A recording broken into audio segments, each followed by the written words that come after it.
Resuming debate. Resuming debate. Resuming debate.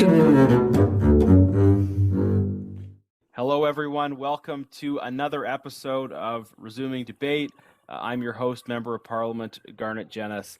I'm very pleased to be able to bring you this episode on the sensitive and important issue of energy security. Canadians are generally used to thinking about energy policy as an economic issue and as an environmental issue. But for many countries and peoples around the world, energy is primarily a security issue. That is, how will they get access to the energy that they require, and what are the potential threats to the security of that access? I think in light of the further invasion of Ukraine by Russia, there is increasing awareness here in Canada about energy security and about the role that Canada can play in contributing to global energy security. I'm very pleased to be able to bring two excellent guests for this topic who bring very different kinds of experience. First, we have Paul Robinson, who's a professor at the University of Ottawa. Paul, thank you so much for joining us. My pleasure. And Witold Dzielski, who is the Polish ambassador to Canada. Witold, thank you so much for joining us as well. Thank you so much for having me. So maybe I'll just start with a kind of a framing question to both of you. In light of what I said in the introduction about Canadians being more inclined to think of energy in terms of the economic and the environmental aspects as opposed to security aspects, what is energy security, and why should we be thinking about the security side of energy policy? Paul, why don't you kick us off? Well, energy security, in simple terms, means having access to a sufficient amount of energy at a reasonable price from a reliable source. So if you unpack that, there's a number of things. First of all, you need to have enough energy for your needs. Secondly, it needs to be reasonably priced and ideally not subject to too much price volatility. And third, the way you're getting from has to be something which isn't just going to be cut off tomorrow. So it needs to be reliable. So there's really those three elements which go into a normal definition of energy security. Mm-hmm. And why should we be thinking about it? I mean, I guess there's the reason. I guess it's because Canada's had pretty good energy security historically that we haven't thought as much about it, right? Yes, and we are an energy provider. So I mean, energy security is normally viewed from the point of view of consumers rather than producers. Mm-hmm. I mean, you could look at it the other way as well, and say that similarly, the producers of energy need to have reliable markets and reasonable prices and the same things. But that's not really so much a security issue as an economic issue, but primarily because Canada is a net exporter of energy. It's never been considered to be a matter of supreme importance.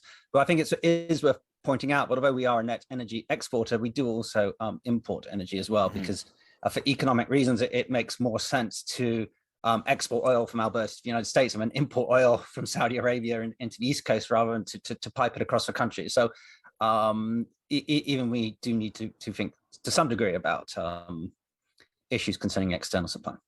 Yeah, and of course, as you know, Canadians debate various aspects of that, and I guess my own view is that we should look at addressing infrastructure gaps that would give us the security of knowing that Canada can supply Canada with energy, but very much on point that the current realities do require us to think about energy security, especially in the parts of the country where we're importing energy.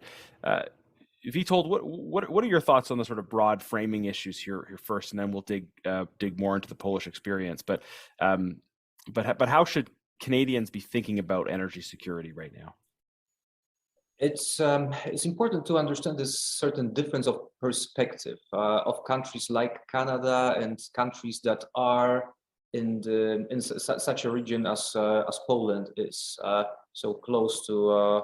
I mean, you're also close to Russia in a way, but probably a little bit less threatened. In Canada, the idea of, as it was mentioned by our colleague here, this energy security is related, to business opportunities, to the security for the people, but in the sense of that the energy is available and that is with a good price, comes with a good price. For the countries of Central Eastern Europe, the notion of security is understood in a little bit of a different manner, because you have the context of Russia weaponizing energy in so many ways for so long. So this is really, it comes very close to military security in a way. And this is a very different notion. So we consider also the same elements thinking about the security, but I would say in a more security oriented manner, because it's about the existence of the countries of the region. So it's a stronger version of security, I would say. Mm-hmm. Yeah. So just building off your description there. I mean, one of the ways that I think about this is like in before modern warfare, you'd have the concept of a siege where you'd have city walls and an army would surround the city and cut off access to vital necessities, and that was sort of a key mechanism of warfare, of preventing vital supplies from getting in. There's a sort of parallel to what Russia seems to be trying to do to Europe right now, which is to limit the supply in of energy and to bring about concessions to Russian demands as a result of that. Mm-hmm. Absolutely. Russia has been using energy and weaponizing energy in a number of different ways. The direct way was to, as it was the case with Ukraine a couple of times, to stop the availability of energy, to lower the level of security in the country, to have more of an influence on it. In terms of European Union, which is an actor which one would imagine would have a little bit more influence on Russia in negotiating the terms, Russia applied other strategies. So first, building the addiction, making certain European countries comfortable with cooperation in the security area with Russia, and then using the addiction to manipulate the countries. And this is the area that Poland and the countries of the region have been fighting with extensively for a number of recent years. Unfortunately, not everybody has the same understanding of Russian strategies, and some of the countries did fall into a trap of trusting our Russian neighbor. And now we are all paying a price for it. Mm-hmm. Paul, one of the issues to think about here is trade-offs, right? In the area of environmental policy, you have some political actors advocating for less energy consumption, obviously, but higher prices as a mechanism for realizing that. And in practice, one of the forms that takes is opposition to development of infrastructure around energy. How do you think we can or should evaluate some of these trade-offs between environmental factors, economic factors, but also the security dimension? That's a very difficult question because different groups have different sets of priorities fundamentally, and it will vary a lot from country to country. I mean, in Canada's case, although of course there are some advantages in building the sort of infrastructure you were talking about, which would allow us to be, fully self-sufficient and to supply ourselves in times of crisis in case somehow external supply got cut off. We consider the likelihood of that to be very small, right? So therefore, the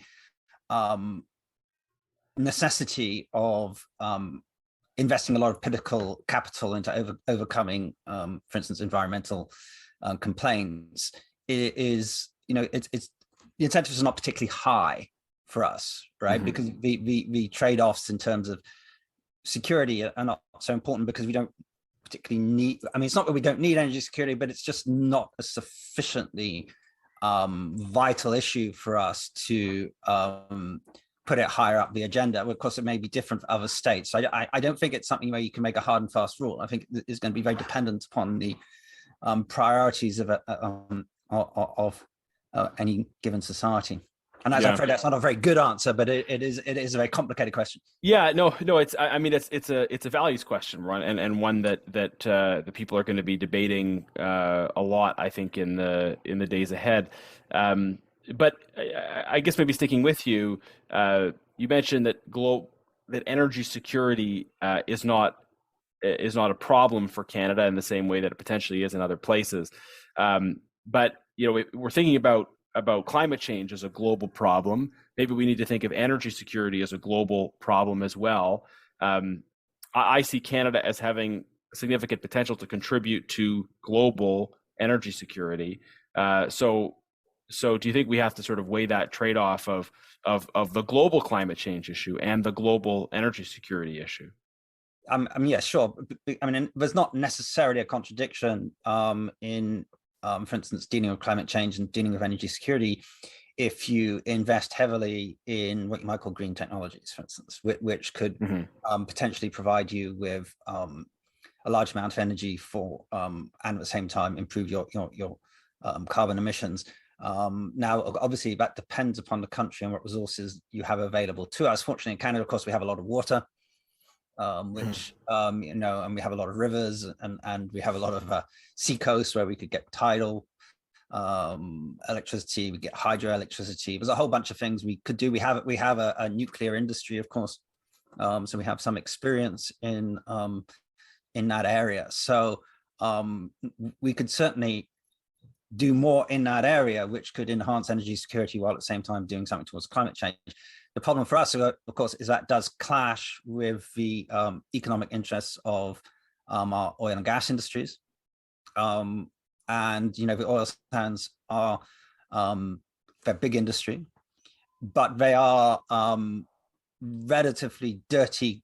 I wouldn't say, I don't want to overdo this, but the amount of energy you have to put in to get energy out is larger in Canadian oil fields than it is elsewhere in the world. And therefore, the carbon cost of our oil production is of course higher than it is for other countries. So that does create some specific problems for us. Okay. Interesting thoughts. I mean, it seems to me that in the context of energy security, we could do to produce a lot more energy in general, given the potential of various green technologies and also the potential of our oil and gas sector. And I think I agree that we can do things on climate change as well as try to contribute to energy security. But it seems to me also that the way we calculate a country's contribution on climate change looks at how much they're producing domestically, and if Canada were to ramp up gas exports and increase production in a range of other areas, we might be contributing to global energy security and actually contributing to the global reduction in emissions. But that ramp up in energy would lead to more emissions being counted against us potentially.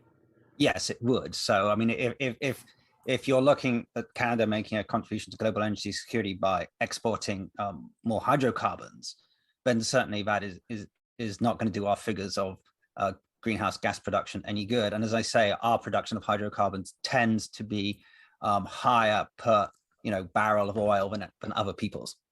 So if you're looking for countries to step up production in a way which is less carbon producing, we're not a country probably to do that simply because of the nature of our oil reserves. Okay, so from that perspective, there is this potential trade-off between the security side and the environmental side. It's not that you can't be concerned about both, but there are potential trade-offs. So I'll come back to you, but let me bring in Witold on this. So I spent some time in Poland about a year ago, and this was prior to the further invasion, but it was after, of course, Russian troops were already in Crimea and other parts of Ukraine. Poland has chosen to continue to rely a lot on coal, not trusting Russian gas exports. Your neighbor on the other side, Germany, has gone the opposite route, and decommissioning nuclear plants, pursuing various policies that were aimed at reducing greenhouse gas emissions that involved a big bet on Russia. I think now most mainstream German figures acknowledge that was a mistake. But this must have been challenging for Poland to position itself on that trade-off, and continue to use coal at a time when coal was being sort of widely criticized. Tell us a bit about the debates around that trade-off that you made, and how Poland went a different route than Germany.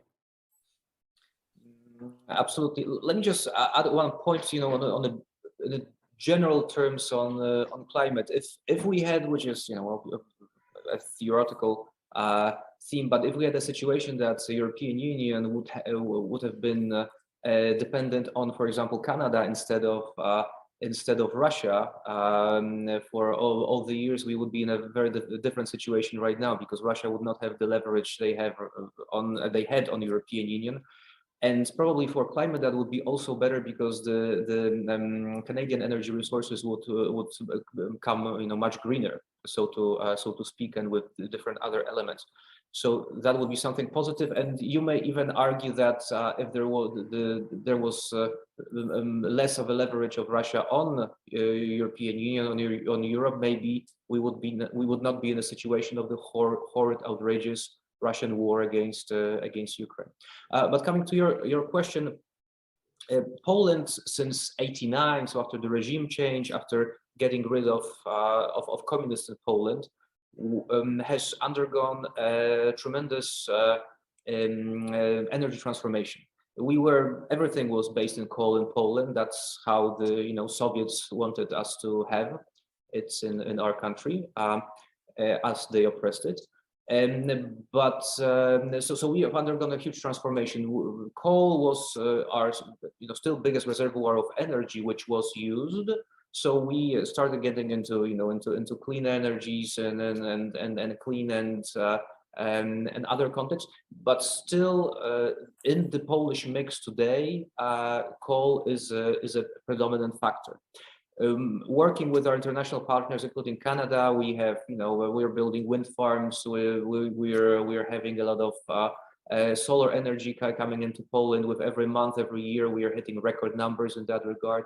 Gas has become an element of the energy mix, but indeed we are to a great extent independent from Russia, because of our history. We simply know Russians, and we were very cautious about the energy intimidation that they applied. So today, in terms of gas, for example, Poland is one of the few countries of the region that we have our own reserves that we produce. We have the pipeline that we opened this October, and we have our terminal that is providing gas. So we are fully independent from Russia in terms of gas. Our reserves are full. So in that regard, we are okay. It's a problem with coal, but this is also the area that we work closely with.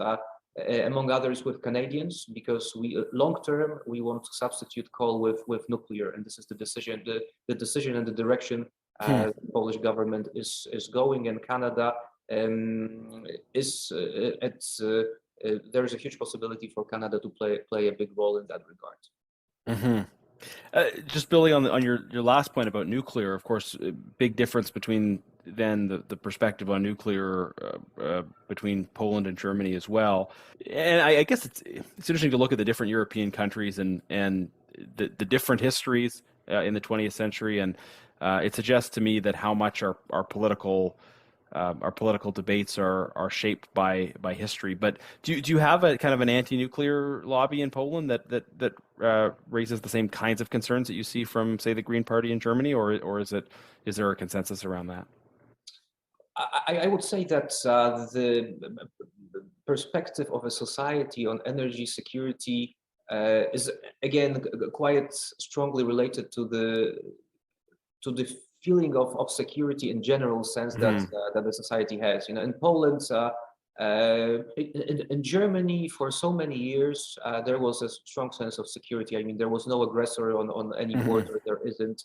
NATO, European Union, all those contexts provided security. So it's much easier to build the positive atmospherics and think about other values than security. In the case of Poland and countries of the region, with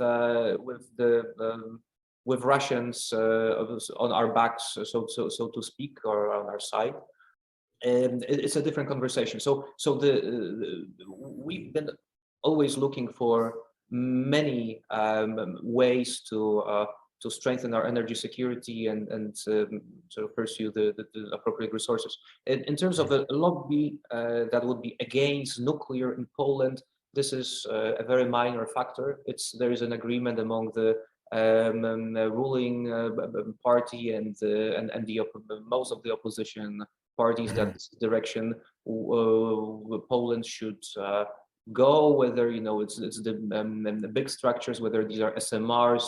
There are obviously conversations on details, but in broad sense, the strategy is same, and the lobby that would push against it is as I said, marginal.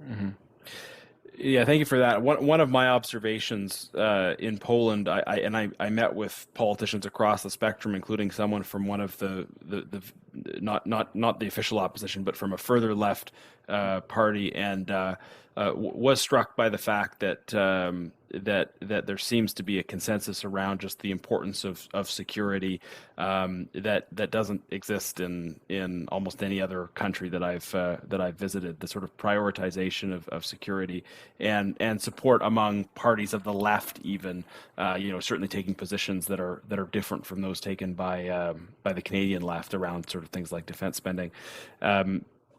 Paul, what are your observations just looking at the energy security discourse in different countries, and I'd love for you to just pick up on this discussion about how history and different political circumstances maybe shape some of those different perceptions.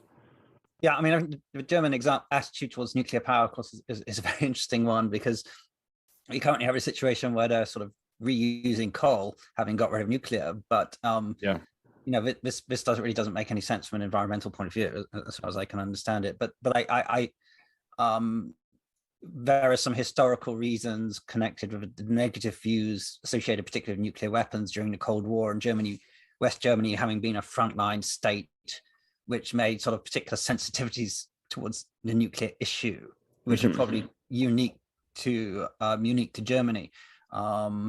Strangely, the Japanese don't seem to have quite the same problem, despite their experience, obviously, with having been attacked with nuclear power, but they're still willing to have nuclear power stations. But there appears to be a particularly German discourse on nuclear power.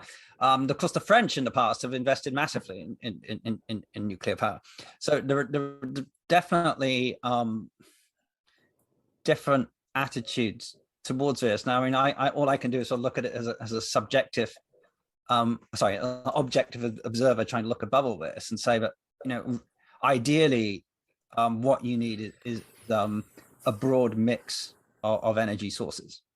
So, energy security, as I said, it depends on this idea of a reliable source. So what you need to be certain of is that if one source is removed for one reason or another, you still have energy. So that requires diversification. It requires diversification both in terms of the countries you get energy from. In that case, there's a certain warning here for Europeans. If they're going to simply substitute Russian gas with American LNG, of course, they're simply substituting one dependency for another. So that's a potential problem, even if not from a political point of view, certainly from an economic point of view. And secondly, you want a diversity in terms of types of energy. So, oil, gas, nuclear, wind, wave, frankly, as many different types of sources as you can get. It is desirable so that you have a certain redundancy, so that if one source breaks down, you're still reliable.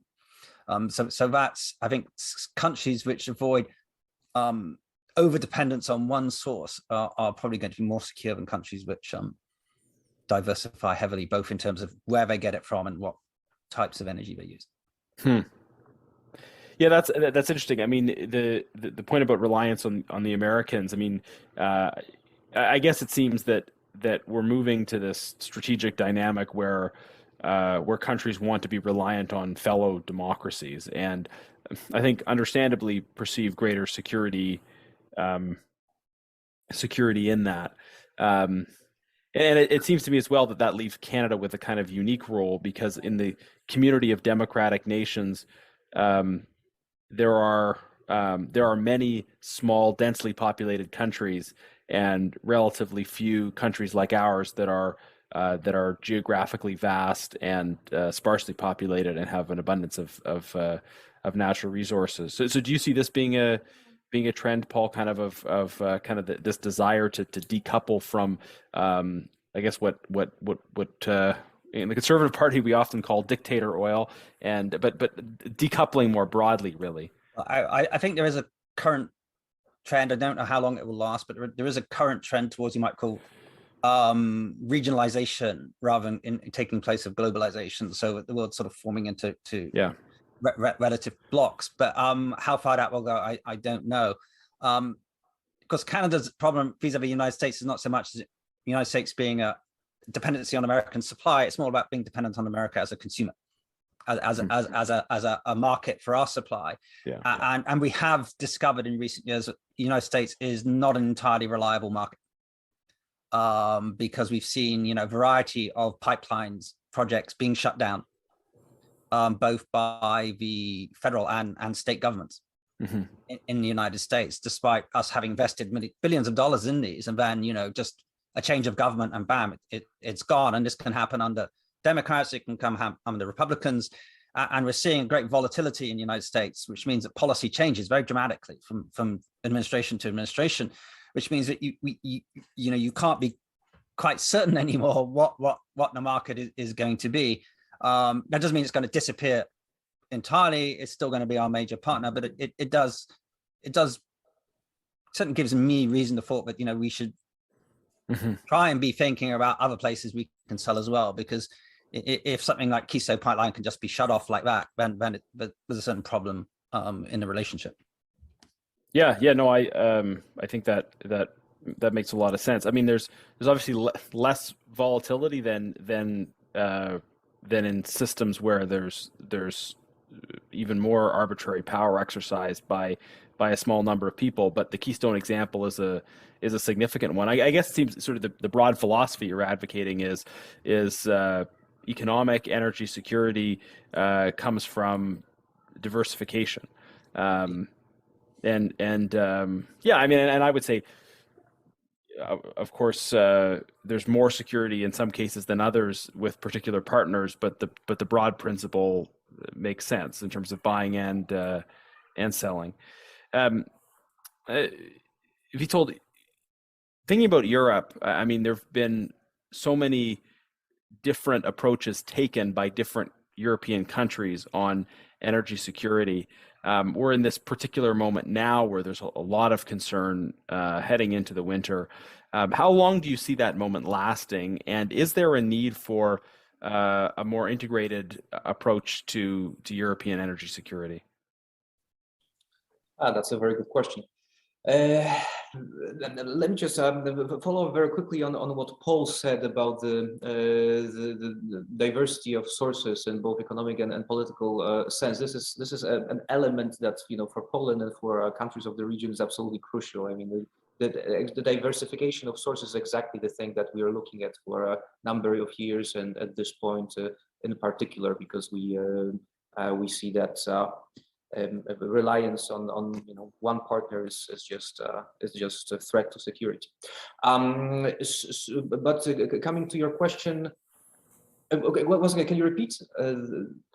Yeah. So I guess how long? Two parts. How long do you expect this moment to last? Yeah. And in terms of the focus around security, and then secondly, does Europe need a more integrated approach to energy security? The problem with energy security is, from we are looking at it as something very much related, mostly related to the war in Ukraine and the atrocities that are taking place there from the hands of Russians. And from our regional perspective, this is absolutely true. The picture from the global perspective is certainly broader, but this is our, from our European perspective, this is the issue. So the war, if we manage to provide enough support to Ukrainians to build a sense of victory in the war against the Russian oppressor, then I'm sure that it will have positive consequences on prices. That's one thing. Second is the diversifying the energy sources, something that we've already discussed, and this would have a positive influence, and it's already happening. So that's these are the elements. And in terms of building more of a solidarity on the level of Europe is something that seems rational and crucial, and there are many attempts, and there have been many attempts to achieve that, and some of them I would say were successful. And today, in many ways, we are in Europe, or at least on the European Union level, in a quite good conversation in that regard.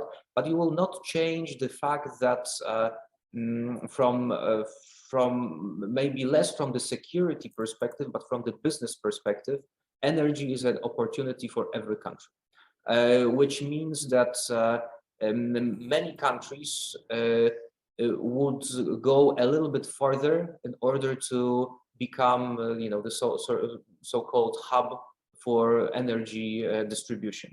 And this is naturally a problem for conversation and building sort of the level of solidarity in that regard that one would expect. But again, there are much has been achieved, and we are all together at the table on the EU level, having good conversations on energy security. But still, there's only so far we can go.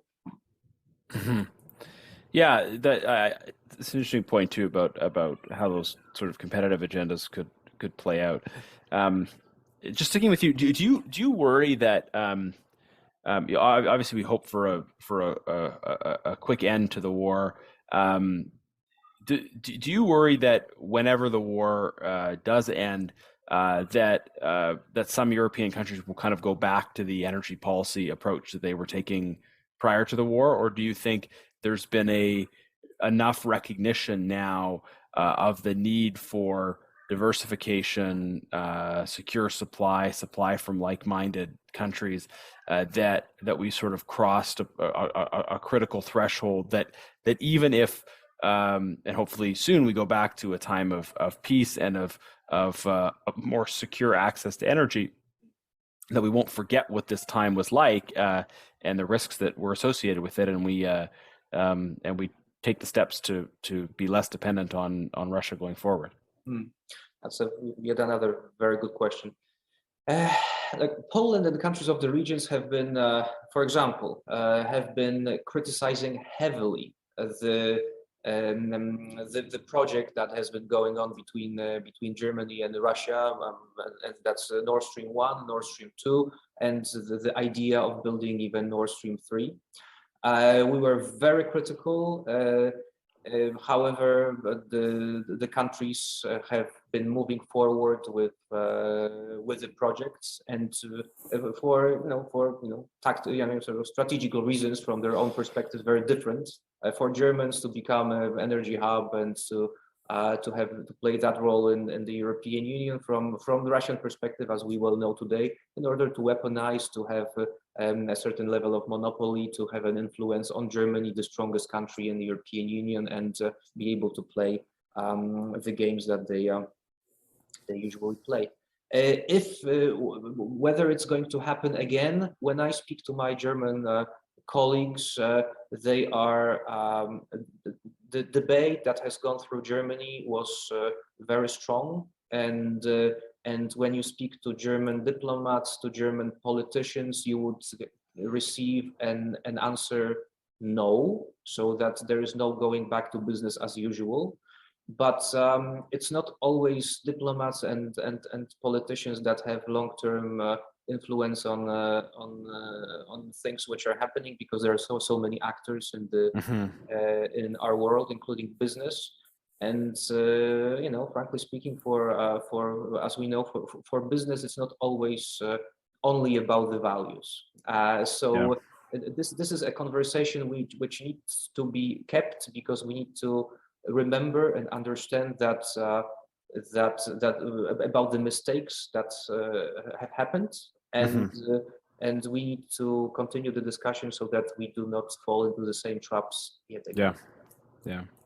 Yeah, and I guess it goes without saying that what will happen after will depend on how the war is concluded, right? I mean, if there is a ceasefire with continuing Russian occupation of Ukraine, then I would hope under those circumstances all sanctions would remain in place.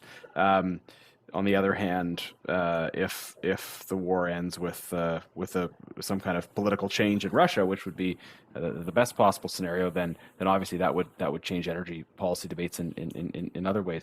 Paul, what are your reflections on kind of how long this moment is going to last, and kind of what is likely to happen in a potential post-war scenario? Well, if we're talking about Russian-Western relations, then my own personal view on this is they're in deep freeze for the rest of my life. I don't see any way out of this. And even if what you call the best scenario, which would be a change of government in Russia, was take place, there's no new government which could possibly give the West what it wants. It's just not, it's not politically possible in a Russian context. You would have to have a complete total disintegration of Russia as a state, which would not actually be very good for anybody, I don't think. So I don't like to predict the future because I tend to get it wrong when I do. It is very unknowable, but I don't see this war ending for quite a while. And when it does end, the most likely outcome probably is some sort of ceasefire without a peace settlement, which would see these sanctions in place pretty much forevermore. That, I mean, of course, I may be entirely wrong about that. We just don't know, but that's kind of looks like where it's heading at the moment. Europeans are going to have to, given they seem to have decided, politically to couple these sanctions to what's happening in Ukraine, and to, the state of affairs inside Russia, they're going to have to accept that they will be without Russian energy pretty much forevermore. That, the Russians will continue to find markets elsewhere. I mean, the idea, that we're going to be able to bring them to their knees is I don't think true. The Indians, the Chinese, the Brazilians, many others are quite willing to continue trading with them. But obviously, Europe is going to have to think, long term about what it's going to do, because I may, as I keep saying, I may be wrong, but my gut sense is there's no going back on this. This is a really permanent division. Yeah, that's really interesting. I mean, we started this conversation talking about how traditionally we think of security, energy security as being for the customer, but you could also in a different way think about energy security for the country doing the supplying of energy. That is, do they have secure access to markets that they're selling their energy, which allows them to access other things they need. Yes, Russia will find some other markets, but they have, prior to this war, the majority of their gas exports were going to Europe. So they will. Is it not correct to say that they'll have a hard time making up that gap, at least at the at any price level they want? And obviously, these sanctions are not going to be good for the Russian economy. I don't think anybody could say that they're going to come out of this, smiling economically speaking, because that's obviously not the case. But I just would say the idea that sanctions can cause economic collapse is mistaken. Of course, we have a rather perverse situation at the moment where the Russians are actually selling less oil and gas, but making more money simply because the price has gone up so high. Right. Now the Europeans are talking, and the Americans are talking about price caps. But how do you enforce a price cap? I mean, it's not very easy because the Russians simply refuse to sell at the price cap, while other states outside of NATO and its allies will simply not go along with it. So I'm not. I mean, we states may try a price cap, but I'm not convinced it will actually achieve anything, or at least won't achieve what it's those promoting it think it will achieve. So obviously the outlook for Russia is not very good, but I don't see economic collapse coming from more likely to be long-term stagnation, probably. Right. So we've talked about the perspective longer term horizon. I'm very curious to ask you about kind of perspective shorter term horizon. What do you think is going to happen in the next sort of month or two around energy security in Europe and the challenges? But before I do that, Witold, if you can just as well share your thoughts on just kind of how this dynamic will evolve around Russian ability to export energy to other countries, and then how Europe will be able to respond to that if a price cap is viable and so forth. Mm-hmm. Well, long term, short term, it very much depends on the war context. Russia, as we see it, is obviously selling to other partners, but the other partners are using the opportunity as well. So the energy sources being transferred from European Union to China to other places are being sold with prices which are much lower than the quote unquote rich European Union provided earlier. And this is something which is not economically good for Russians. And but whether they take that into consideration, that's a different question, because remember that Russia does not operate in economic sense in the same manner that democracies do. I mean, it's not Russian people are able to take much more than growing prices, lack of energy. It's a very different society, and so assessing the ability of Russian society to suffer a little bit more is something very different than in our country. So it's the farther west you go from Russia, the less ability to build a strong assessment of the situation in that regard. And that goes also that is related also to the energy context. There are many places in Russia that do not have running water, electricity, and so on. So how do you address the issue of energy security in such places? It's a very different situation. Yeah, no, those are really good points. Paul, what's your prognosis of the kind of energy security debate in Germany, Europe in general, but Germany in particular over the next month or two? I mean, the expectation by all accounts is high prices, real challenges, that this is what it looks like when you don't have energy security, and that the question is what will be the level of endurance and the political pressure that comes out of those circumstances. Yeah, I mean, I'm not an expert in German politics. I don't want to make too big a prognosis of that. We are seeing already some protests in some countries. There have been protests, particularly in Moldova, this past week. As a result of massive increases in gas prices. There have been some protests in the Czech Republic as well. So clearly the economic impact of recent events has not been good for many European countries. I'm not in a position to say how they're going to withstand the winter, because I don't have sufficient information to be able to tell you like how well current stockpiles will cope with the weather, depending on how bad it is. Of course, and that's another issue. Like if you have particularly cold, particularly warm winter could make a difference. I mean, my suspicion is on the whole people muddle through, right? I mean, this is what generally happens, and European states will muddle through this winter one way or another without with some degree of political protest, but not so much that it's going to be severely threatening. And I don't see that protest diverting European countries from their chosen political course, because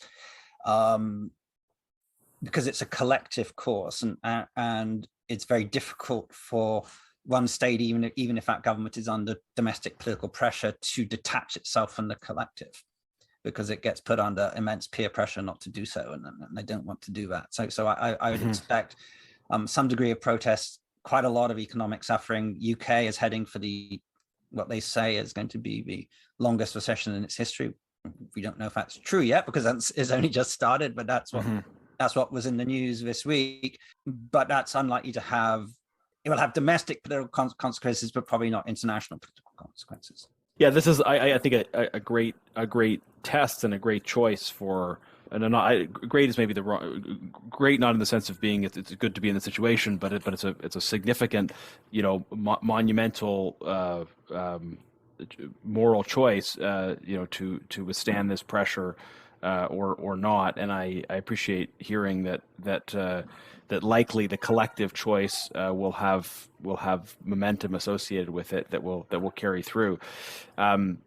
Witold, do you agree that this is the Russian strategy in the months ahead? The Russian strategy is precisely to use energy, maybe also to use food to some extent, to try to break the resolve of other countries. It's losing on the battlefield. It's suffering as a result of sanctions, especially its military capacity is impacted by technology sanctions. To me, this seems to be the strategy that they're going to now pursue, which is a real focus on trying to cut off vital supplies to Ukraine supporters. Well, in terms of strategy, they need to adjust. Remember that Russians, in terms of their strategic goals, have lost significantly. They lost in the area of strengthening their regional position. Instead of making NATO smaller, they made it extended. Instead of with their energy agenda, instead of securing their interests, they gained just the opposite. Instead of demolishing the identity of Ukrainian people, they achieved exactly the opposite. The Ukrainians have probably never been as united as a nation as they are today. In terms of military context, they lost because suddenly the famous Russian army proved that it's unable to win a war against a country which is much smaller and with much less potential in so many ways. So strategically they lost on all the possible levels. It's a bad thing that Ukrainians do not have the sense of victory on the other side, but strategically the Russians have already lost. So when discussing the Russian strategy today, I would say it's a strategy of adjusting and a strategy which may change. And so the elements you defined, so still using the energy and the food security, these are elements of the strategy. But I don't think that there is we can speak of some phenomenal grand strategy that they are able to come up with, unless the countries of the West, of NATO and all our partners decide not to sort of lower the level of support to Ukrainians. Yeah. Just as we approach the end, and thank you both for your insights. We've talked a lot about Europe, about the the pressures that are going to be on Europe. Let's just shift the conversation at the end here back to Canada, how Canada fits in. Of course, the main takeaways here are Canada's in a very different position because we are a producer and a potential producer of even more than we're producing now when it comes to energy. So we are not in the same position of trading off our economic circumstances with our with the security side of it. It seems to me that developing and exporting more energy is in our economic interest as well as our security interests. But then we have the contrary voices in our discourse generally are coming at it from a particular interpretation of our environmental obligations. Paul, if you can maybe set the stage in terms of the future of the Canadian debates around this. I mean, where do you see energy policy going in Canada in light of these security considerations? Is this going to continue to be a larger part of the discourse? Is it going to maybe shift the balance on some of our longstanding energy policy debates, or are we likely to revert to the old frame? I think we're likely to revert to the old frame simply because that's the way Canadian politics operate. I mean, there's a lot of inertia. Yeah. That there are opportunities. I mean, the ambassador mentioned, for instance, nuclear power, in which Canada has a lot of experience. We could develop an LNG industry and export that. But these are highly expensive undertakings which require massive investments, and it remains to be seen whether it's there is the economic will to do that, and Canadian governments to date, of course, as well, have not always shown themselves to be very proactive in pushing that kind of thing. The other, the thing we have not mentioned, but probably should be mentioned, is China as well. So we're already seeing Kenyan government pushing the Chinese out of natural out of mining industry and so on. So we are seeing to some degree what I was talking about, this deglobalization and sort of regionalization taking place, which means we're kind of betting more on what we already have in our relationship with the United States. And cutting ourselves off a little bit further from the world, which is not necessarily economically optimal. But those sort of security considerations, it was definitely security considerations which were mentioned for kicking out the Chinese, although we weren't told what they were. That's I don't see dramatic changes taking place, to be honest, but again, this is a matter of prediction and therefore reliable. Yeah. But my sense of Canadian politics is just that we don't do dramatic changes like that. Yeah, but Paul, I think you framed this just at the end there, that this question of diversification in an interesting way, which is oftentimes when Canadians talk about trade diversification, they mean diversification away from the United States and trading relationships with a broader range of countries. But I think. I certainly think that we're more vulnerable to disruption by developing trade relations with certain other countries, especially China, and we saw some issues during COVID, for instance, of the challenges that were associated with that reliance for key products. So, I mean, of course, we can try to diversify to other democracies besides the United States, do more trade with Japan, Taiwan, South Korea, our European partners, and so forth. But, one effect of this regionalization is maybe less diversification, which has some security implications. On the other hand, diversification, as we've traditionally defined it, mean diversifying away from the United States, may lead us to more dependency on countries that are less likely to share our interests. So there's a certain, I guess, tension there for us to resolve. Yeah, I mean, that is true. You may be right, you may be wrong. It's we're dealing a lot of counterfactuals at this point.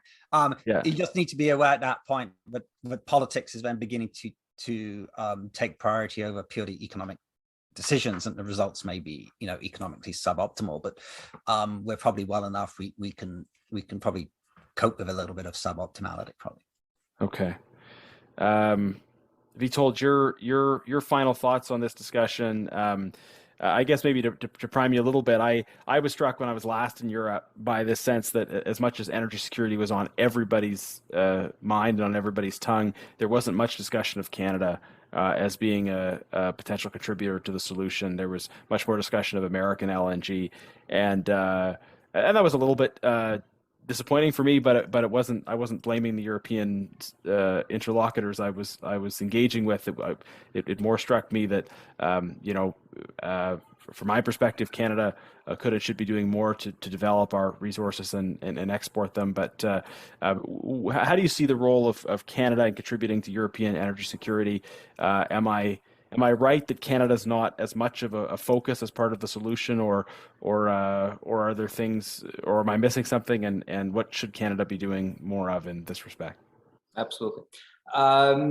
Let me say just one thing in terms of the climate context. War in Ukraine is something which is definitely against climate, against environment. Bombs exploding all over Ukraine, cities being destroyed, this is against climate. All the things burning and producing all the kinds of the poisonous smokes, this is against environment. The instability which is provided by caused by Russians invading Ukraine, also in economic sense, it has a negative impact on climate. The chains of supply which have been broken also cause additional negative effects on climate. So this is if we want to deal with the climate issue, it's good to get rid of the security threat that comes from Russia. And coming to your question, the embassy here in Ottawa, the Polish embassy is heavily involved in the conversation with our Canadian partners on all the levels, whether it's government, federal, provincial, umbrella organizations, business, etc. In all the areas of energy topics. Canada has a huge role to play in that regard. We are making progress in the area of nuclear. MOUs have been already signed in terms of SMRs. We are talking about hydrogen. We are talking about renewables. Canadian companies are building, for example, one Canadian company is building the second biggest wind farm on Baltic Sea and near Poland.